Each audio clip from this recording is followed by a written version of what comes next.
Okay, good.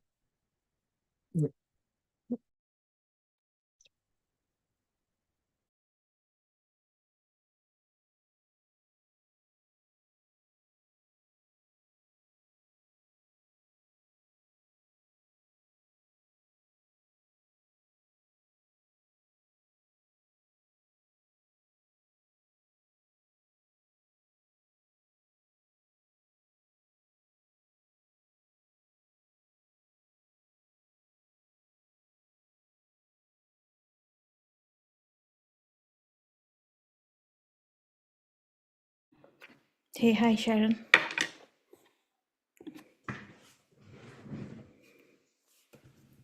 Hello.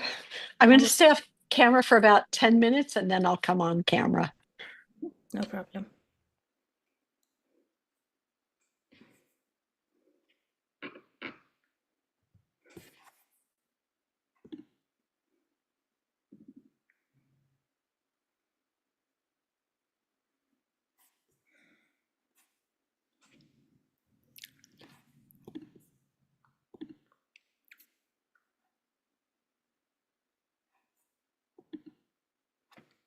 Hi, friends. Welcome. Let's do a 10 minutes meditation.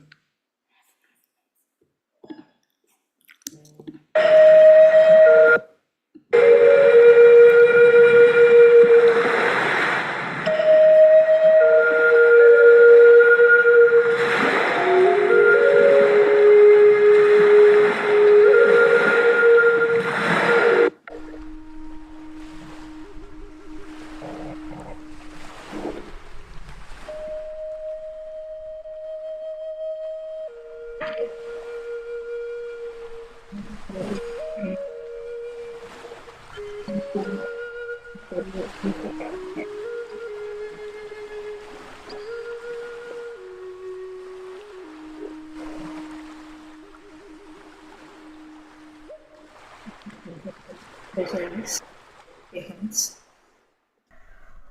We are at the St. Edward State Park here in Seattle. Let's go check it out. Look at the nature.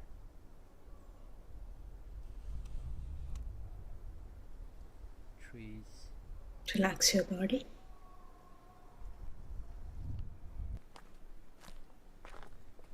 Relax your mind.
Meditation is very relevant principle. Anytime, anywhere.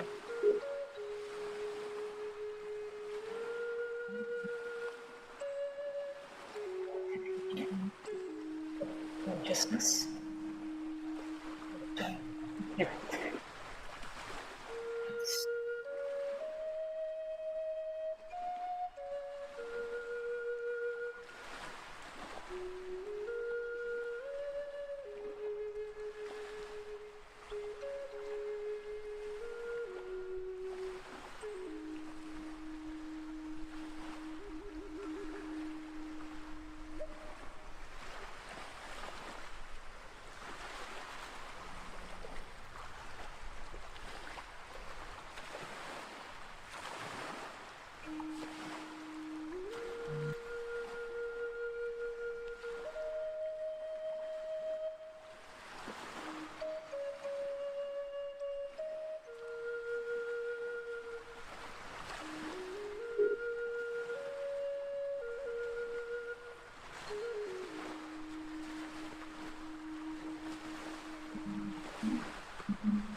Alright, let's go.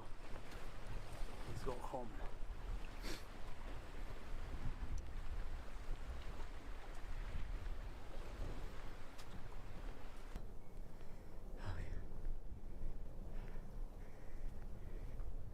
Just be with your normal, natural, easy, and soft breath. Nobody. Breath is a direct connection to our super consciousness. And breath is our guru.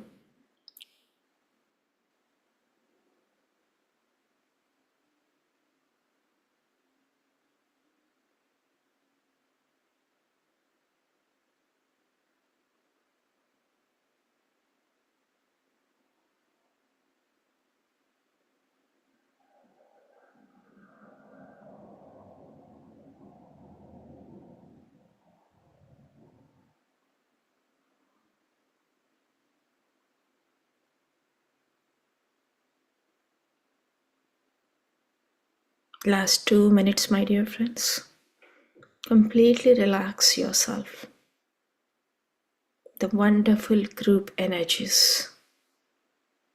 We're all raising.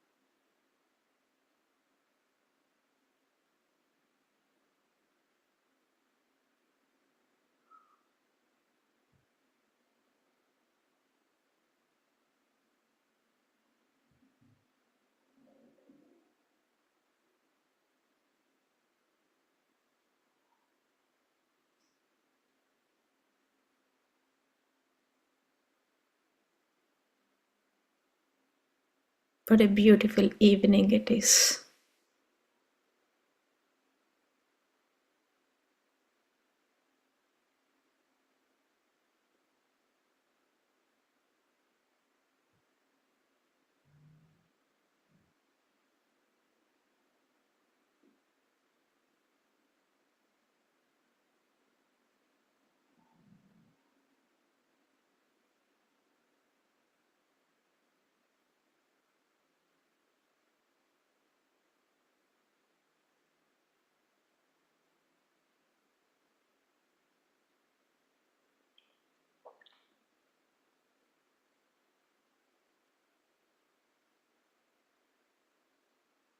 Can I go back to Scott? No, you're.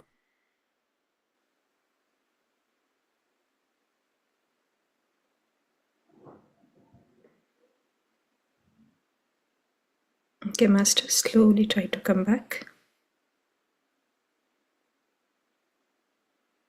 A big smile on your face. Thank you. Thank you for the wonderful group energies felt.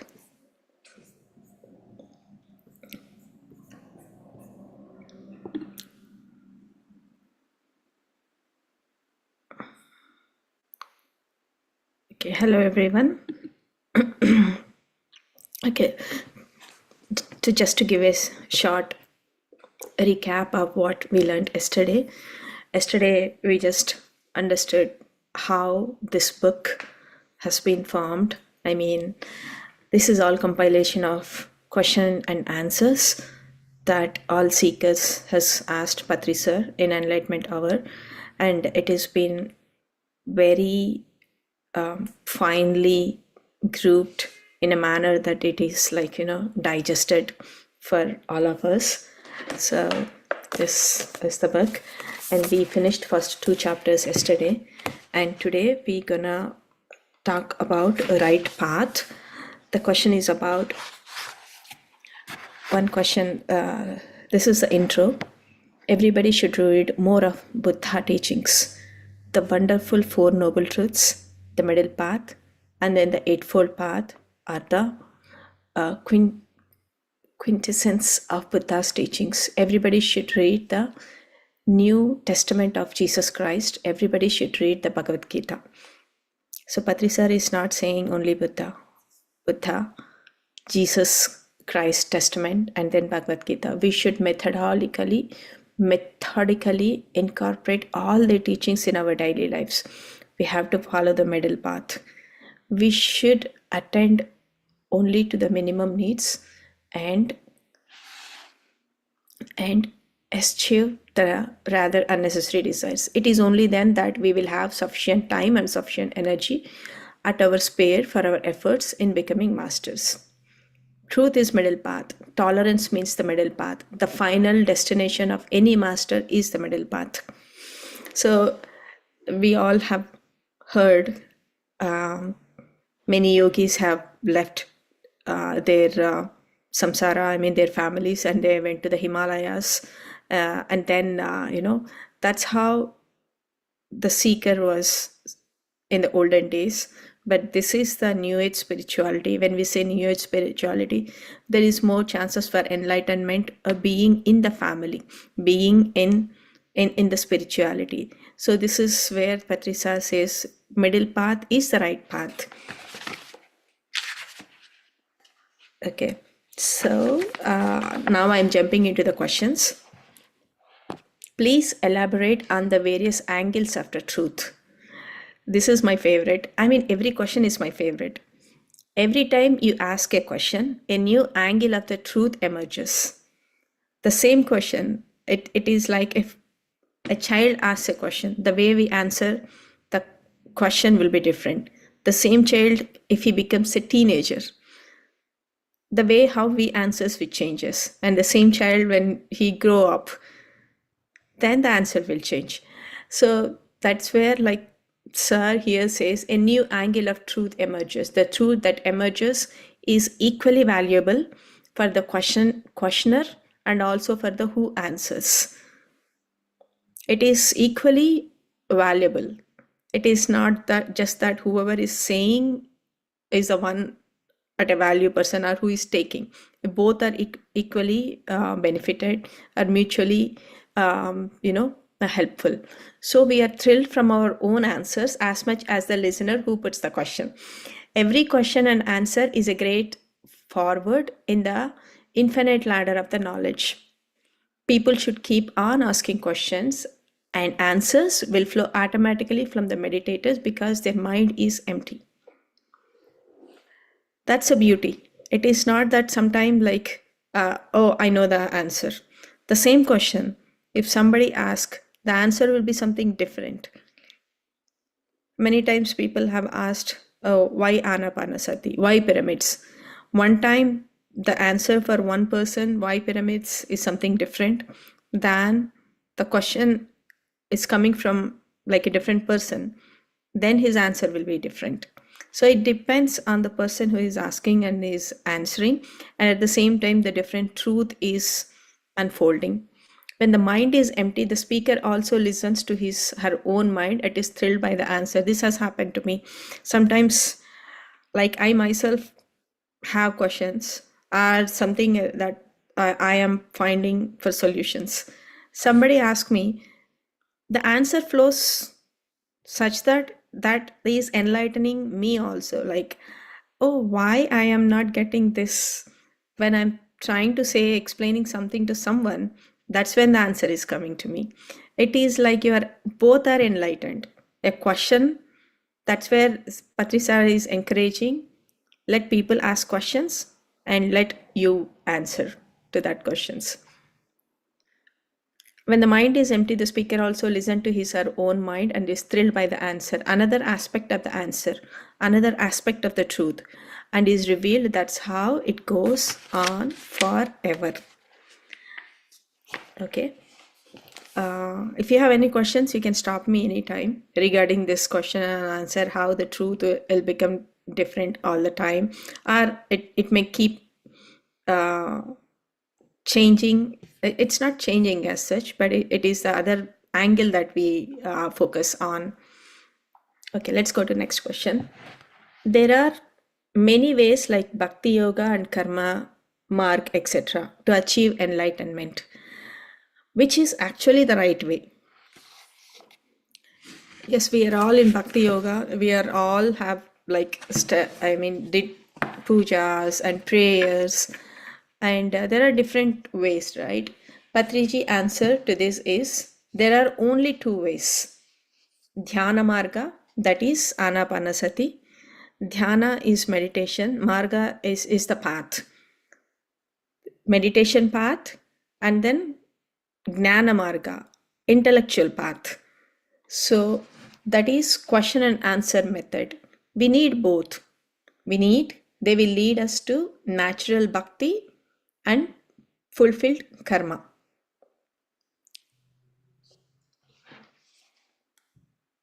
So the question is about bhakti marga and karma marga, but Patri sir answer is dhyana marga and jnana marga. Do you see the difference? Meditation and then intellectual part. That means nothing but swadhyaya yoga, that nothing but reading the books. Okay. The next question is, how do we know which is the right spiritual place for us?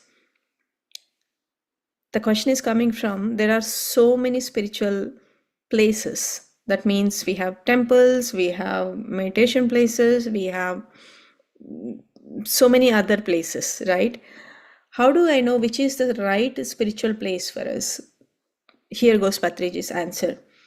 Go everywhere and search the different places where spirituality exists. Go and look there and see what is happening there. If you are satisfied, then you stay there. If you are not satisfied, search somewhere else.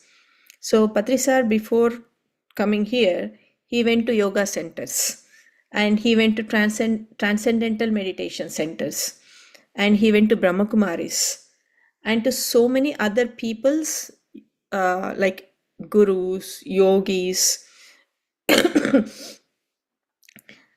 He went to so many different places also. Finally, I landed in Kurnool, establishing the Pyramid Spiritual Societies movement, a foremost New Age spiritual science movement combining the power of meditation, vegetarianism, pyramid energy, and teachings of all world spiritual science masters for increasing life just, attaining self-realization, and establishing a peaceful and coexistence on planet Earth.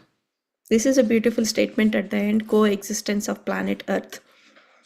So when Patri sir says vegetarianism, it is good for you, good for your evolution, good for our evolution, good for me not taking unnecessary thing into my body or mind, and it is equally helpful for the animals, fish, birds, and every planet, every being in this earth. That's where you are actually helping in coexistence. Okay, masters, let me go to the next question. There are so many spiritual societies, especially in India. How do we select the right one for us? Can we choose any society randomly, or do we have to invest all of our life searching for it? And this question is more or less related to the last question. Patriji says, there is only one method to go about it. That is the trial and error method. So you yourself, your soul will identify, recognize which place is right for you. That's where Patri sir says trial and error method. It is not that someone says, I come to PSSM, or I go to Isha, or I go to somewhere. I go there, I do testing, and then it is okay. Like before coming to here, I was following the Sahaja Yoga. So Sahaja Yoga is it's a different way of for self-realization. But what is the advanced way? Then I tried that. I did prayers, I did pujas and everything, and that is when I understood that okay, this is where I am. So that is what Patri sir says, like go do the trial and error method. You cannot do it randomly. This is not a luck-based lottery system. Okay, so with this we finished the right path.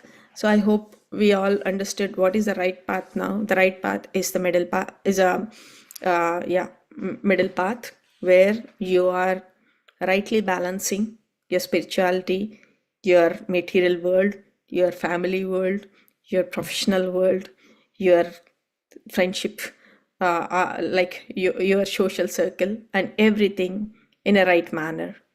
And there is no shortcut. You have to go and find where you belong to. Once you understand where you belong to, that is where it is coming out of your soul. There is no shortcut.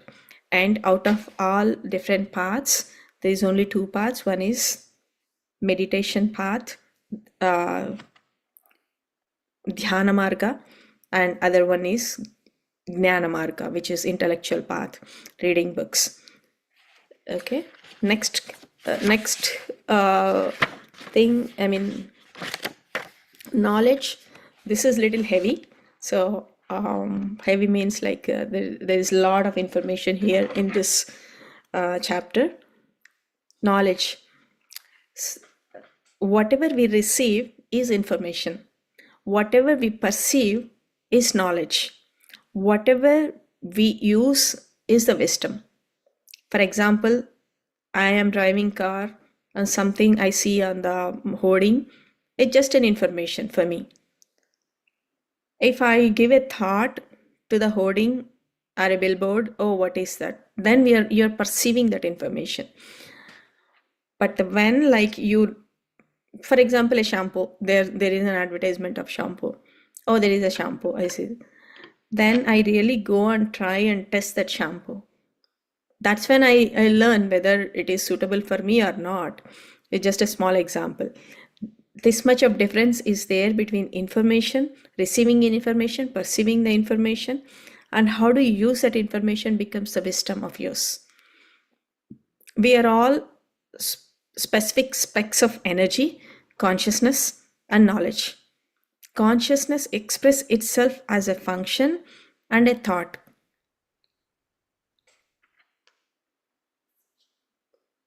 Consciousness itself is a function, right? Like we identify that how it behaves, and we identify it like how what it is. The whole nature, the whole creation is full of an infinite number of beings who are all energy, thought, and knowledge beings. Have energy, and we have thoughts, and we have knowledge. Every event is always in a dynamic state. Everything depends on the knowledge of a particular being, the energy of a particular being, and the thought quality of that particular being. To give an example, everything depends upon the knowledge of a particular being. For example, I'm here. It depends on my energy. It depends on what level of understandings I have, right? And it depends on a thought quality of a particular being, like how clearly we can think, that's where how clearly we can understand and how clearly we can implement that in our own lives. And Krishna is not a person. Krishna is a consciousness. Every situation, like how there are so many ways that we can learn from each and every chapter of Mahabharata or Bhagavad Gita, or for example, Christ is a consciousness. He's not a person. Okay. Next question. What should we do to understand the things properly? There are so many things. What do I do to understand properly? Sir, answer is, to understand anything, we have to concentrate and listen carefully. If we don't listen carefully, we will not be able to understand. This is pretty straightforward answer, but active listening, how actively we are listening, it is not about just with the sound. How much of depth we are going. Okay, next question. I want to gain knowledge. How is it possible? Patri sir answer is, you won't get knowledge when you're stupid. You only get knowledge when you are intelligent. Apply your intelligence in every situation, not your desire mind. I think the knowledge is everywhere, but it depends on how open you are, how intelligently you are willing to accept, and if you are closed with the preconceived notions, for that matter, like whatever your conditioning and how your upbringing, there are so many factors over there, we all know, but are we stuck over there, or we are like open with the desire mind? I think there is a reason why Patrisar says apply your intelligence in every situation, not your desire mind. Your desire mind want to listen what you wanted to listen sometimes, or what you wanted to happen, or how you wanted to happen. Your expectations. My expectation is my kid wants to be, good in all of the subjects. She may be good in one, she may not be good in mathematics, she may not be good in something else. But my expectation is all. How is that possible? Right? So, next question. Is there any difference between reading a book? This has enlightened me when I was reading this. Is there any difference between reading a book personally or listening to the wisdom received from a master? So, the answer is there is no difference. You can listen to the master who is giving that information or knowledge. You should also read a book. You must read a book that will give you a lot of time to ruminate on what you have read. I think we are all have experienced this. When we are actually reading a book, we go into little deeper. But when we are listening, there are so many things that there could be some distractions, or sometimes you try to analyze what other person is saying. If you completely stop our mind without analyzing, just grab that information what the other person is trying to say. That is what the previous answer is about, not the desire mind, or you have to listen properly to get it. Listening to other experience is as important as reading books. Both help each other. Both are essential components of your spiritual growth. You must listen to people experience personally, and you must also read a lot of books by all great masters from the ancient times to the modern times, because every master has come in different time era, and he has given the knowledge or wisdom which is required for that time. Rama has took avatar on one time. Krishna has took avatar on one time. Jesus Christ has come to spread the love energies. So from ancient to the modern, there is a continuous flow. That's where it says. Next question is, I understand that when everyone gets messages or acquires knowledge in one's own way through dreams or astral travel or by intuition. So basically we get messages by different ways. Like when I meditate, I get a message. When I read a book, I get a message. Or I'm not doing anything, by intuition I get message. So which is important, and what should we concentrate more on? Patriji says all methods are equally important. Should we read a newspaper, or should we watch news on TV, or should we hear news on the radio, or we read newspapers, or if we watch it on TV, or if we hear it on the radio? All are the same. We should accept knowledge from whatever source it comes, any source, any medium, or any way, every way. Everything is good, and every way is a good. Okay, let's move on to the next question. How can I attain salvation? Patriji says, when you are happy with all the extremes of life, that is salvation. It is very easy to say that, okay, Shubha Shubha Parityagi, you don't react or respond like how, whatever the way the life is coming, take it. Salvation is possible for anyone at any time if they use their intelligence properly. Okay, the next question. Which yoga makes our mind concentrated? There are so many yogas, right? So Patriji's answer is, whenever you are reading a book, your mind is not scattered, it is concentrated.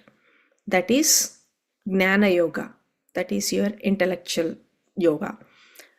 When you are singing, your mind is not scattered.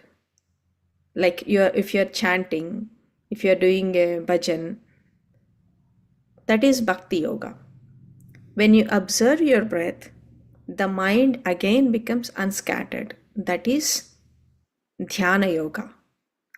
So if any of this Jnana Yoga, Bhakti Yoga, Karma Yoga, Dhyana Yoga or Raja Yoga, the mind becomes concentrated, unscattered. That is why these are all called yogas. I think we all know what is yoga, right? Becoming one with, if I am becoming one with myself,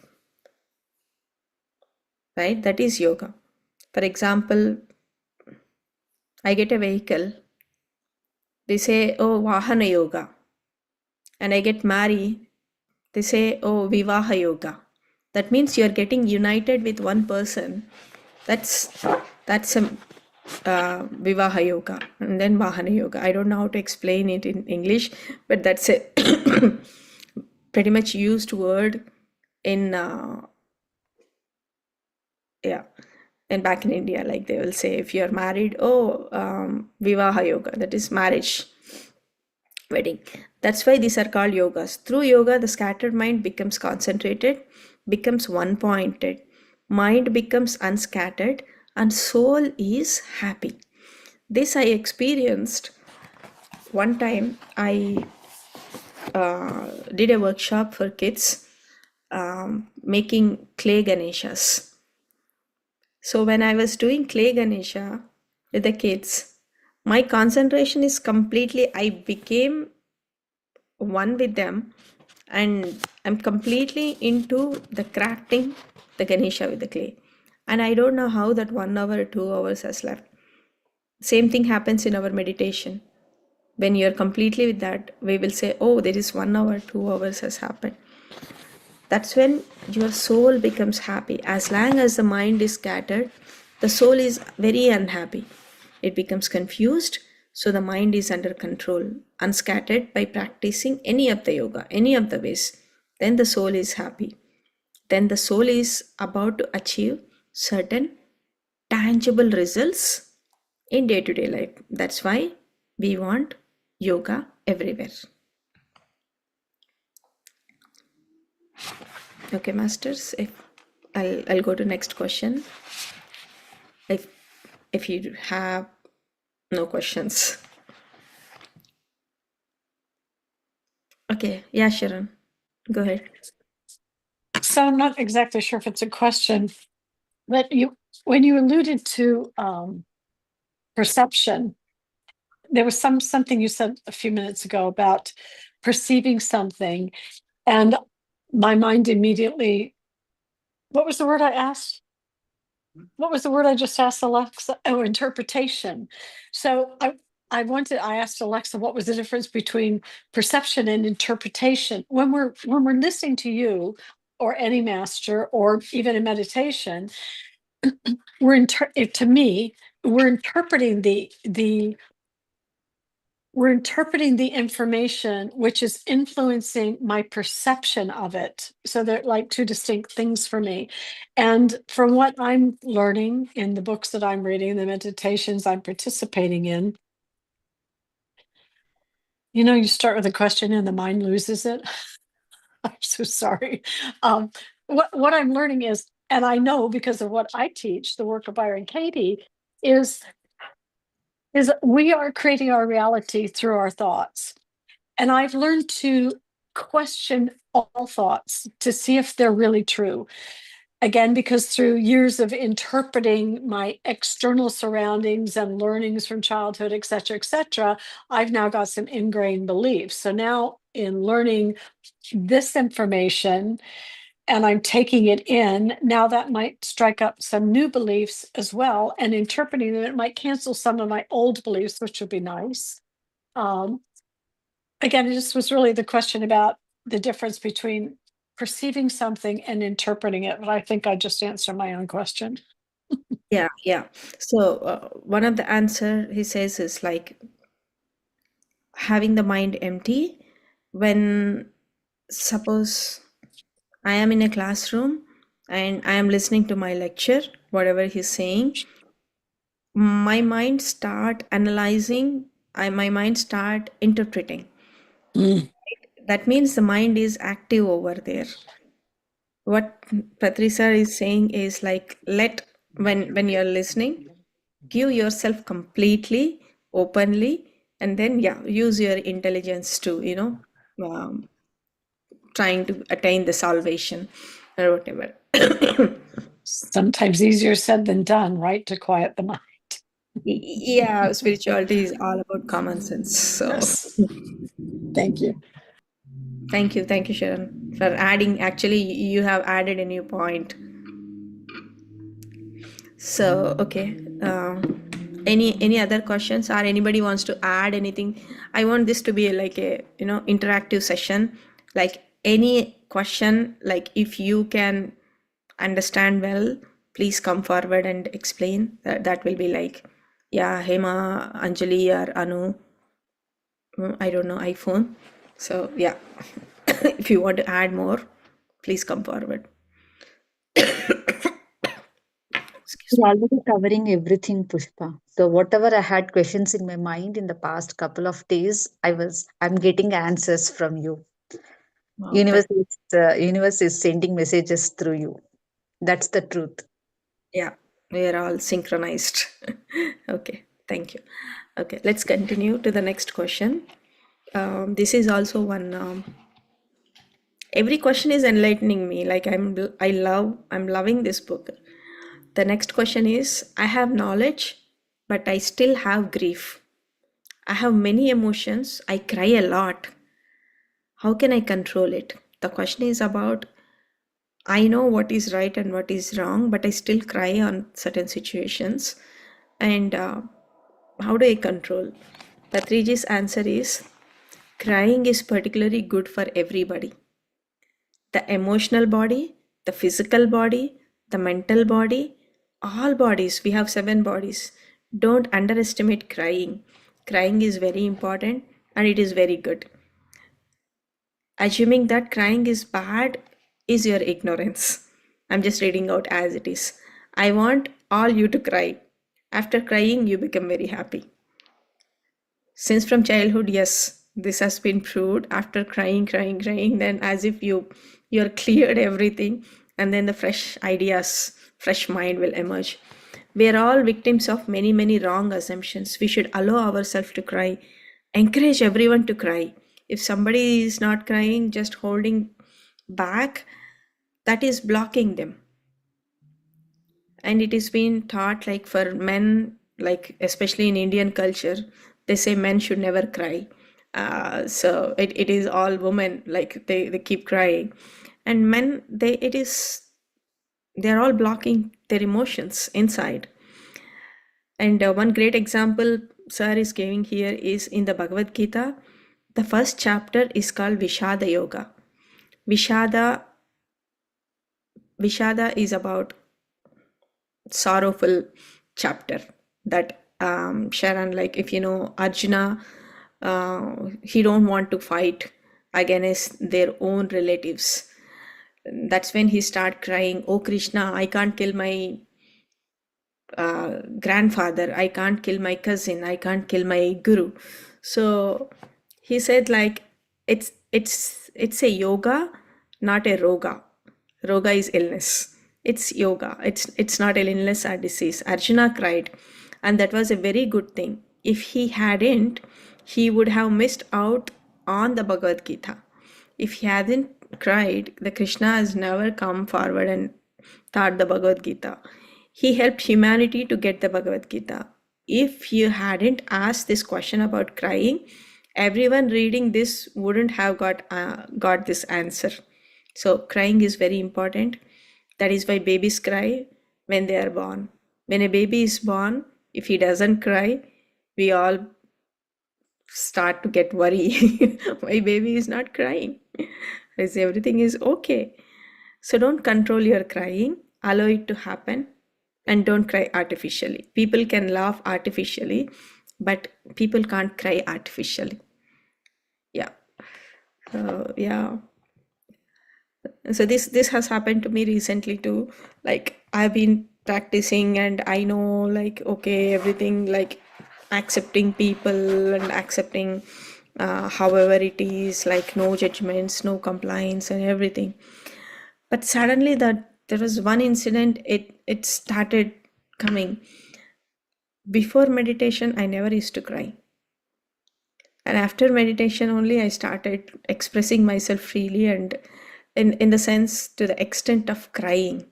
So I learned crying is you need courage to cry also sometimes. Okay. Next question. Why does one have to worry about past karma? Why does one have to pay for the past karma when they don't remember their previous life? So it is, so many people have questions like, I have done something in the past, why I should be taking that result in this lifetime? Is this fair? This is not fair. I heard this, many people saying this, and directly with the Patriji also, like one of the famous movie actors, Jagpati Babu, is saying this. I don't know, I don't believe why I have done something in the past, like why So Patriji's answer is, do not worry about the past, but realize that there is a past. We have to be in our senses that I have done something in the past. We should always keep that in the mind. That realization is important. Worries are not at all allowed. We're not here to worry about the past. Past is past. We are here to live in the present. But we must realize that there was a Hauri past. Because of the past, I have this. The present comes only from the Hauri past. And the future only goes on from the present. If we live in the present, determines our future. So our present, whatever the life we have right now leading, it's because of our past. But the future, this present will become past for the future. So if we correct this present moment, definitely our future will be good. Have that realization instead of like giving energy to the past and giving energy to the past incidents.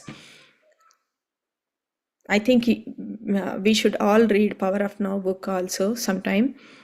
Eckhart Tolle. I think Sharon, if you have already read that book, yeah, I would request to, it's such a great book, gives how powerful the present moment is.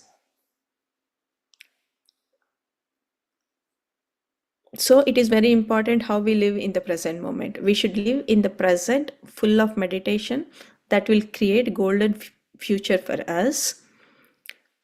We are all here because of our past. The past, the present, and future are one grand cosmic continuum. I don't know what is this actually. I have to dig more into this. Anybody wants to add here? The past, the present, and the future are one grand cosmic continuum because it's happening. I'd like to share something on that if I may. Sure. So my interpretation of that is everything is in the present moment. When we're thinking about the past, we're thinking about it in the present moment. When we're thinking about the future, we're thinking about it in the present moment. And so the present is always, so there's the continuum. Like we're not letting the past go. We keep it in that present moment. And the future is just imagination at the moment that I'm thinking about it in this present moment. So everything is a continuum until I say otherwise. Correct. Yeah. Yeah, and the minute I'm in the present moment is where I have the most peaceful thoughts. Right. When Right. we bring that past in or that future in, then my mind's all over the place. But right here with you right now, there's such peacefulness here. That's Right. it. Yeah. Thank you. Yeah. Adding to that, like I'm taking my past knowledge. I'm using that knowledge in the present moment to think, and I'm creating my future. So it's like that the continuum. Yeah. Thank you, Sharon. The past is always there for everybody, whether we know it or not, whether we recognize it or not. That is a fact. In a glass of water, there are millions of bacteria, yet we can't see them with our physical eye. But just because we can't see them with the physical eyes, do we say that there is no bacteria in the glass of water? There are millions of bacteria that we can see under a microscope. And there are millions of stars which we can see only with a telescope. So, with our physical mind, we can't understand our past.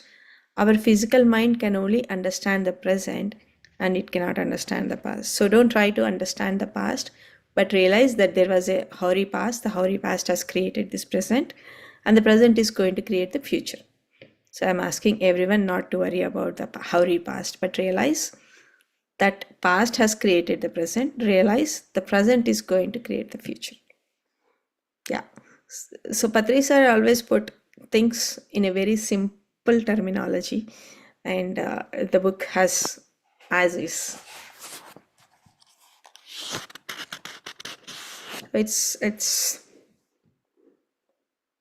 giving right energy and right things to create. You create your reality, as you mentioned. Like you create your reality unless we are in this current moment and present moment. It's not possible to create our reality. Okay, next question. How should one openly and easily receive what is being offered to them? How can one stop fighting and resisting? You're on mute, Sharon. You want to say something? I don't want to be the only one chiming in here tonight, but I answered what you just said by accepting. Yeah. So, okay. For that, the answer, yeah.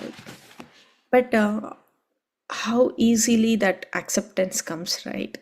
So sometimes I sit with my manager, for example, they give my performance appraisal, which I don't agree, that I am thinking that I have done the best, but they are giving me something, a bucket that I don't, they have their own reasons. So the answer here is, how do we learn swimming? We just jump into the water. We are very afraid to jump into the water because we don't know the swimming, but we must learn swimming. So the beautiful example Sarah is giving here is, so we have to jump into the water for the first time, few minutes, we will gasp for air, but then we will overcome it. We will become a very good swimmer. Similarly, we will become a great enlightened master. It takes some time. Everyone must accept the future is coming to them, though one don't know what is coming to them, but one must accept it. One must do it open-mindedly. That is, mindedness is called enlightenment. So there is other books I wrote on enlightenment. He gives the examples of enlightenment in a day-to-day life. There are so many ways. So it's all about like you are learning. When something has come to me, immediately I may not accept as if like I'm trying to learn the music, the swimming. Yeah, that's a great example. The next question. My old patterns are not leaving me. I am aware of it. I am conscious, but my body is fighting. It wants to do things, but my mind is opposing. So much conflict is happening within me. How to overcome conflicts between the body and the mind during the process of repatterning old habits? I'll read out the answer, and then like we can also add up to the more things. Like everybody's body and everybody's mind is related to the past. This body and this mind is accumulation of from my past experiences, but everybody's soul related to the future. Soul never don't want to go back. Our soul don't bring from back. Soul always want to progress. Our souls always aim for the future. Our body and mind come from the past. They are linked to the past.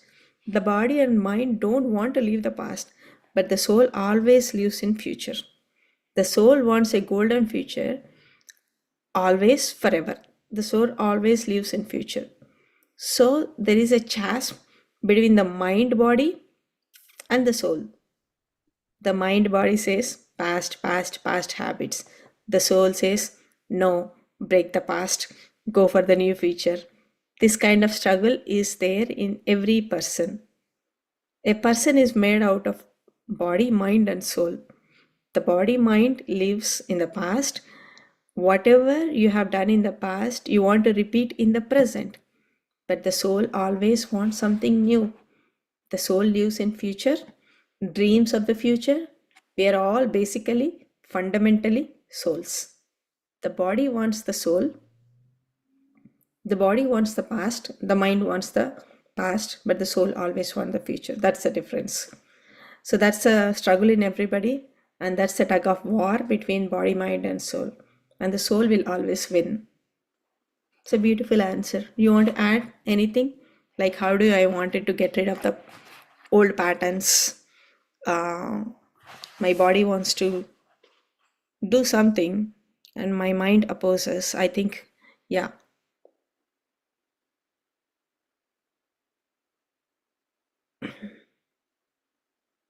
Okay.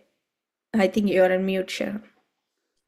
And so my immediate answer to that came as meditation, just getting still enough and allowing that downpouring of wisdom that comes from time to time. And I had a thought about the past, and I stay in that pattern sometimes, even if it's awful, because it's the most familiar to me. And I heard what you said about the soul is all about the future, and I totally agree with that. Yet, because that nasty past is so familiar, I'm going to stay in it because there's a little bit of fear because of the story I've got going on about the future, the unknown. And if I could just let go of that, become that master of my thoughts instead of my thoughts keep mastering me, then I could be open to so much more. And then I can really allow my soul all that freedom. But I stay stuck in that familiarity rather than release it, knowing there's got to be some kind of knowing, I would imagine, that you feel that tug of the soul. It's like, let it go, I can't, let it go, I can't. It's, scary kind of that internal conversation, but sitting still, quiet in meditation, or just simply sitting still, then those answers will start to flow. Those new ideas of how I can move my soul into my soul path, I imagine would happen. Beautiful, beautifully explained. Thank you. Thank you so You're much. welcome. Yeah, the body, Yeah. mind always wants to be in a safe zone. You don't want to go beyond.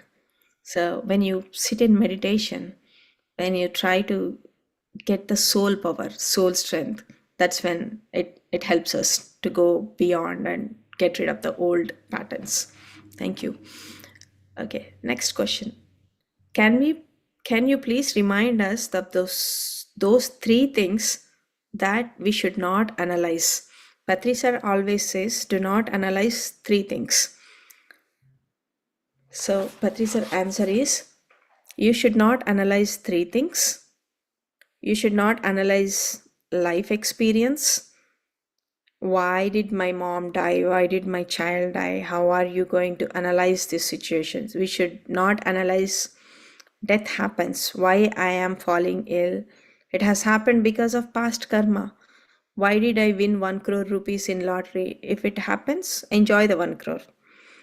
Also, do not analyze meditation experiences. Something happens, Kundali experience happens, heat happens, cold happens in the body. Don't ask why, just enjoy it. And many dreams happen in the night. The third one, many bad dreams do come. Why are bad dreams coming to me? Don't analyze. Dreams are dreams. That's all. Life experiences, meditation experiences, and dream experiences. We should never analyze them. We should experience. Experiencing is important. Experiencing in life is important. One should not commit suicide. We should not end our own life. Whatever may be the life, we should enjoy, experience. It may be a dream, enjoy it, experience it. It may be the meditation, enjoy it and experience it. So, okay, this is a long explanation about this. Never commit a suicide and never murder others. You will pay very dearly. If you commit suicide or if you murder anybody, including animals, birds, and fish, you cannot give life to a being. Then how can you take a life away? If you do not have a right, if you do not have a power to give a life to any other being, then Patrisa says you don't have a right to take also. So when you take a life away, you are going to pay for it. Live a life of non-killing, live a life of non-violence, and live a life of non-interference.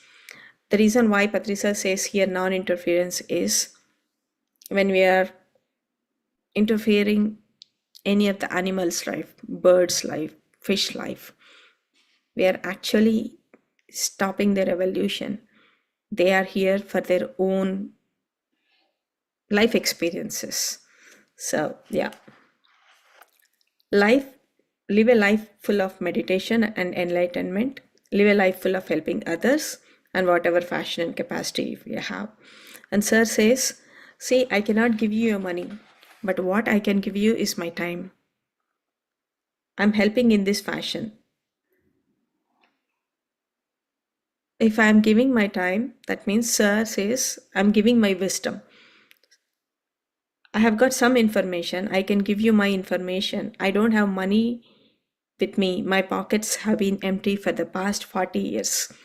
Sir has never carried money in his pockets all 40 years, but he made wonders everywhere. He built pyramids, 20,000 pyramids across India, and he traveled all of the world with no money in the pocket. But I have got time. So my time is valuable for you. Right now, I'm giving my time to you. So helping you in this fashion. So you should always try to help others in any fashion. It can be like a bird, animal, fish, human being, a plant, or a rock. A life brings many experiences. Don't analyze them. Don't analyze your dreams, your meditation. Go through them, but don't analyze. Sir says, I've been meditating for 40 years, but I have not been analyzing any of my meditation experience. Every day I do meditation. Every day I teach meditation. Every day I listen to meditation experiences of everybody. but do not analyze them. When you start analyzing why you are doing this way or why I have this kind of experience, that means we are not accepting. We are not accepting the lesson it's coming on our way, or we are not accepting the truth. So don't analyze. But when I hear them patiently, I'm very eager to hear. I'm not at all here to analyze you. Why is somebody is talking in that way? I will just say namaskar and I listen. I observe all of my meditation experience, all my life experience, all my dream experience. Horrible dreams come to me. I enjoy the dream movies. So what he's saying is, look at your dreams like a movies. Go to a cinema theater, whether it be a horrible movie or it can be a good movie, enjoy it. Okay. Yeah, this is a long explanation of the 3 things we should not analyze in your life. Meditation experience. Everything is science for sure.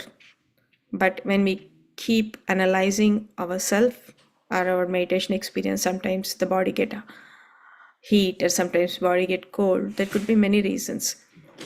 Just accept it and start moving forward. Yeah, anybody wants to add? Definitely, I think Anjali or somebody or Sharon, you want to add more to this, why we should not analyze.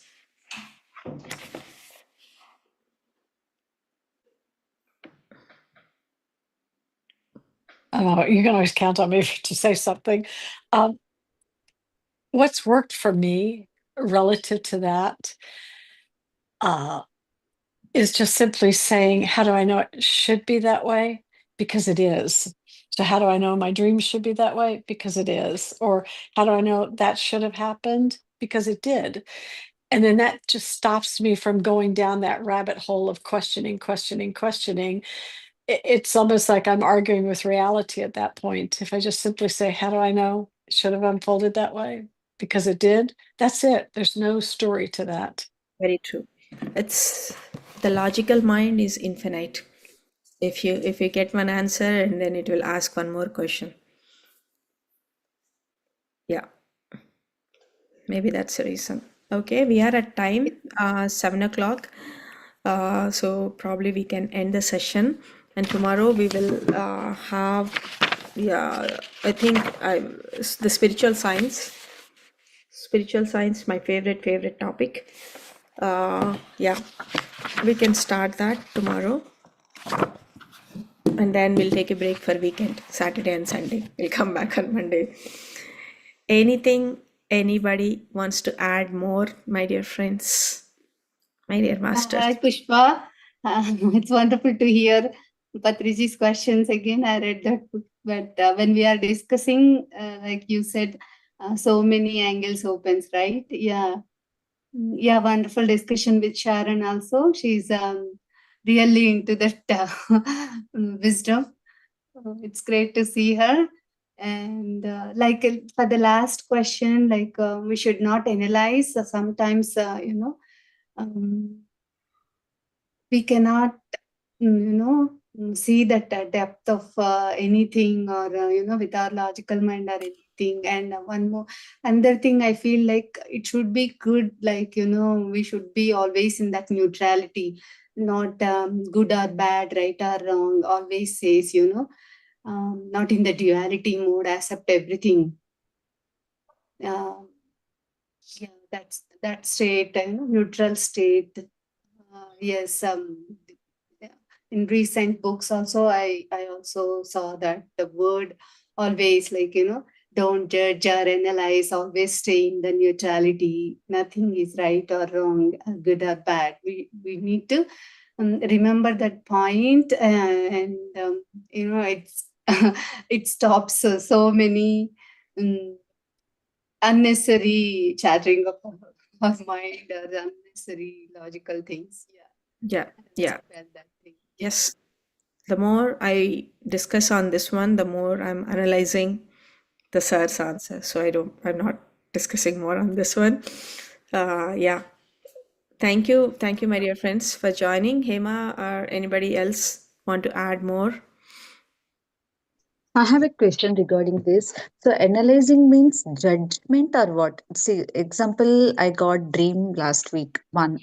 This week I got one. So I wanted to understand. I mean, I was seeing my past life, one past life and the second one. So, I wanted to understand the purpose of that dream. Why I saw that dream. I was feeling that universe was trying to say something, and I wanted to change. I wanted to understand the situation, and I wanted to change. Okay, so in that case, analyzing means without analyzing, how can we know that this is the purpose? Like this is why I got this dream. So what is the difference? Meaning, I mean, actual meaning of analyzing. I mean, I have a doubt. Like, am I doing wrong? I mean, knowing the reason, knowing the purpose is wrong, or that is also kind of analyzing. Should I stop?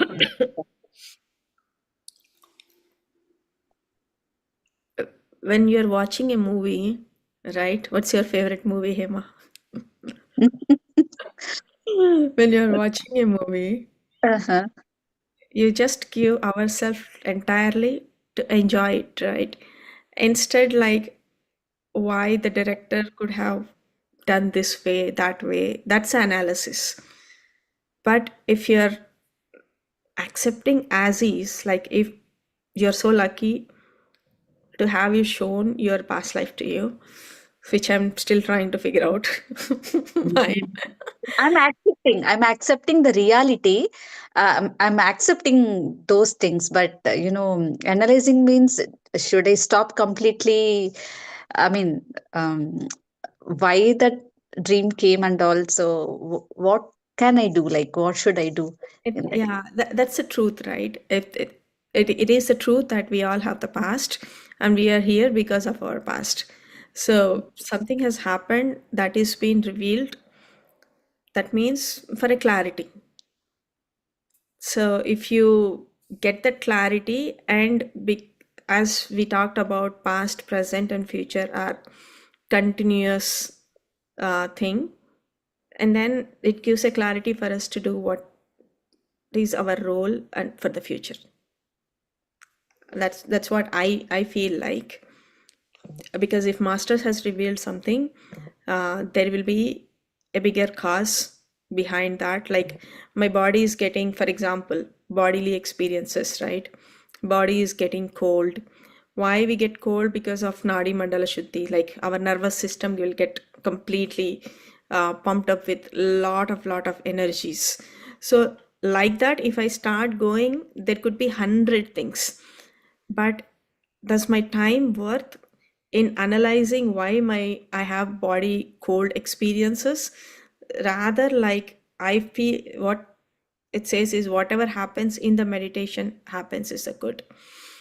I think Premnath sir, who came, he shared one experience of like one person who has a skin disease. So he completely cured the skin disease, but before it was going, it was horrible. It was completely paining. It's like whenever it goes, like it goes to the top peak level and then it goes away, right? So whatever happens for good. Like if I start analyzing why I married to this guy, why my life is like this why drains. This is my experience. There is no way that I can change now. Then I would accept and I would take this present moment, and there are certain things are very hard to accept. So, but still, I have to accept without analyzation. When we analyze, that is our mind. Our mind is seeking the answer to get convinced. So we should always be at the heart center, at the soul level. When you are meditating and when you are with your soul knows why you took that lesson, why I took this lesson. Then it's But we easy. can try to connect, right? Connect the patterns, dots to understand, right? That we can do, right? But instead of wasting so much time, we can try to. Yeah, yeah, Okay. yeah. Analysis is different than like you're connecting the dots is okay. Okay. Okay. You want to add anything? Anybody wants to add more? Thank you, Pushpa. Thank you so much. Thank you, Hema, for asking. Even I got an answer while I was telling you. Okay, friends, we are past time. Have a good evening. We will meet tomorrow again with the topic spiritual science. Thank you. Thank you all.